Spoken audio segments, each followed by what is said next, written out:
And welcome back to Chess with Ayush. And guys, today I'm going to teach you a really lethal and brutal chess trap, the Legal's Mate. Like it sounds dangerous even to say the name. You might have heard its name in some video of another chess YouTuber or someone, but because it's a really famous chess trap and many people fall for it. Like in 90%, 12 or 1300s would definitely fall for it.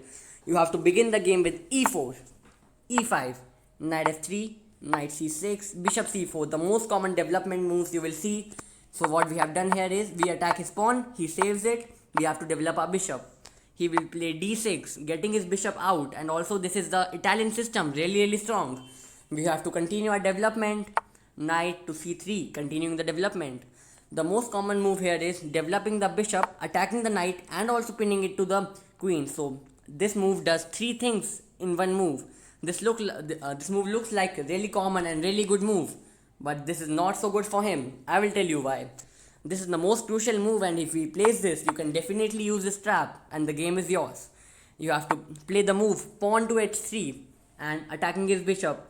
The moves which he has right now is taking here, getting one square back, or this. These are three moves. So taking the knight, and we will take back with the queen. This doesn't look really good because the first thing is that bishops are considered more powerful than knights, so we will surely not like to exchange the knight with the bishop, so it would be bad for him. And this move also allows our queen to come out and attack on this pawn, which is really weak. The bishop and queen are seeing it. Also the knight is out, so we have a development advantage also. The second move is bishop to e6. Like it's okay, but you won't see that more commonly because we can simply come here and attack his knight otherwise, and his bishop now looks pretty idiotic and he will not play that. So the most common move here is bishop to h5. This protects his bishop, keeps his bishop in the same diagonal, attacking the knight and the queen. And now we have to play the crazy move, knight takes e5. Guys, this is the most crazy move of this whole system. We have to, like I am telling you since the start, that this knight cannot move because it's pinned to the queen. If it moves, the queen hangs, but here we are hanging the queen, allowing him to take and giving him the chance to take. Like we are just saying just saying it to him that come on, take my queen, it's free. And if he gets greedy and takes our queen, then it's game over for him. We have to begin with a beautiful checkmate sequence of bishop takes f7, only move for the king is king e7, and the beautiful checkmate by knight to d5. This is a checkmate. This is one line. This line, you can use this line if the opponent plays bishop h5, then only you can use this line. Otherwise, you cannot simply take here. So you can use this line if the opponent plays bishop h5. Now I'm gonna tell you the second line. It begins if the opponent, after these moves,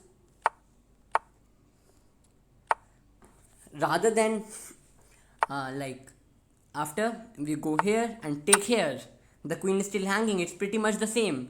But after these move, if the opponent, rather than taking the queen, takes the knight, then it might look not good for us, that our queen is hanging, this bishop is hanging, and he has just taken our knight. So what we have to do now is take his bishop, he will take our bishop, and then give this check here. If he blocks it by whatever piece, we have to simply take, like for example, if he blocks with this, we can take his knight. And right now if you see, here we took one pawn, he takes our knight, we took his bishop, he took our bishop, and we took his knight. So right now we are knight to knight and bishop to bishop, but we are one pawn ahead. Also we have two pieces out, we are ready to castle. So this is looking superior for us, and this is a winning position. And guys, you might be wondering, like, okay, let's see another line. Okay, so you might be thinking that can't we, before attacking this, simply take here? Guys, no, we cannot do that, because if we simply take here, he can take back, and now we cannot take his bishop because it's protected by the knight. It's as simple as it. Earlier we could after this we can take here because right now his knight is not his bishop is not protected. But if he comes here, we attack it, and then we sacrifice. I think I missed a move.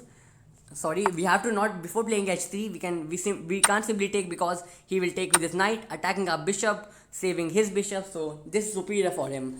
So you have to be really careful. I will explain to you one last time. e4, e5, knight f3, knight c6, bishop b4, bishop c4, d6, Italian system. Pins are, you have to attack it, he will go one square back, and then you have to take it. Okay, so this is how you play it, and I hope you understood something new, and you can definitely try it against your friends, and you will definitely have some superior advantage. Okay, I will complete this line. If he takes, check, and take this, so you're 1 pawn ahead. So guys, this was the video, and I hope you enjoyed it, and watch the shorts video of this the same legal trap. I have made a shorts video also, so go watch that. And if you are not subscribed yet, subscribe to the channel, because I keep bringing all these traps and fun video for you. So bye.